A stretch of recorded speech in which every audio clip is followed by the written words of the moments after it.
Baba wa dia yogbe da baba ora si mo ma tebe comedy yo won ni night yo o ge ta mo ma lo we na ga mu mo yo ibi adoni rogwa we na ga mu mo yo ora ko fe do music ope no pe si yo sege ne do i akobe yan ope no pe si won no ri eni ne do iwon le mi onu sinu baba Elias we ne do yan ko elele unu ako akobe yan nu menwe ko yo ora ko fe do music oduma oge music ya we se ra me no baba o e go di power to ra me o iwe go di power to baba o ibi ado ya ni risk e mo eyawo ni ki o to we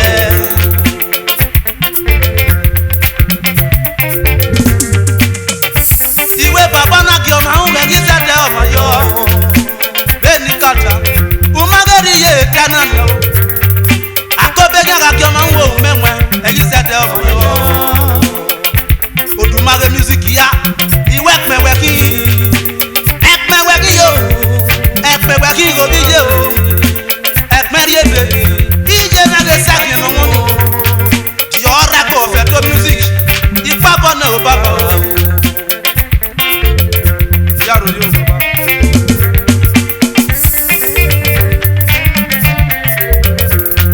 akobe yanu menwa no ka yo ra ko fe to lu jo we baba o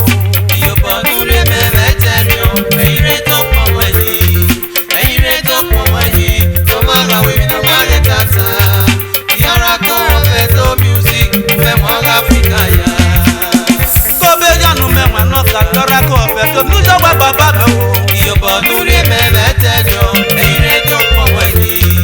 eyire to pomo yi mama ga we na mage tata yara ko to music me mo ga fikaya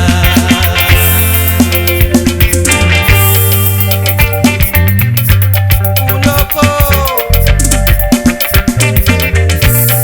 iyo be ayo menwe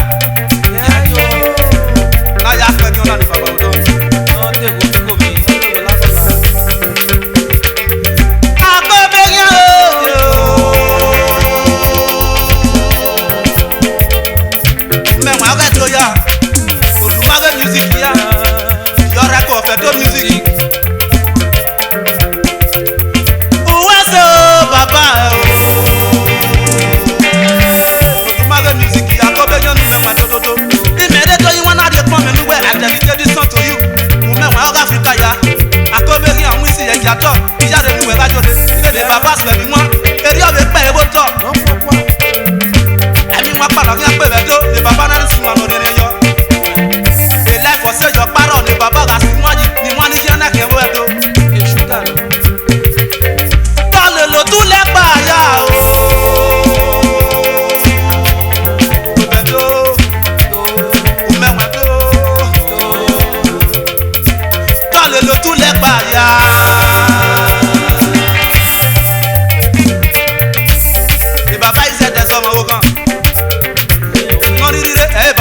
baba si kegbe du menwe o Africa ya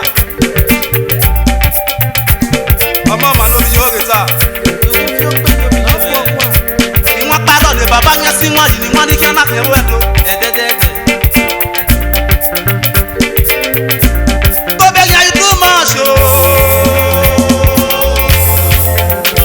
ora ko fe to music ya ro ga yo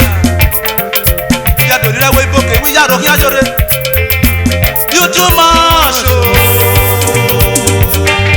ko be ya ga ki o ma wo eyi se de o ma jo ko be ya ga ki o ma wo eyi se de o ma jo u me we ora ko music ga ki o ma wo na ko ga eyi se de o ma jo baba o baba o ajo na ki o wo ga we yeso na ye pe ka pe baba eyi se de with you ko be ya ga ki o ma wo eyi se de o ma jo ibi ado ni rewo iboke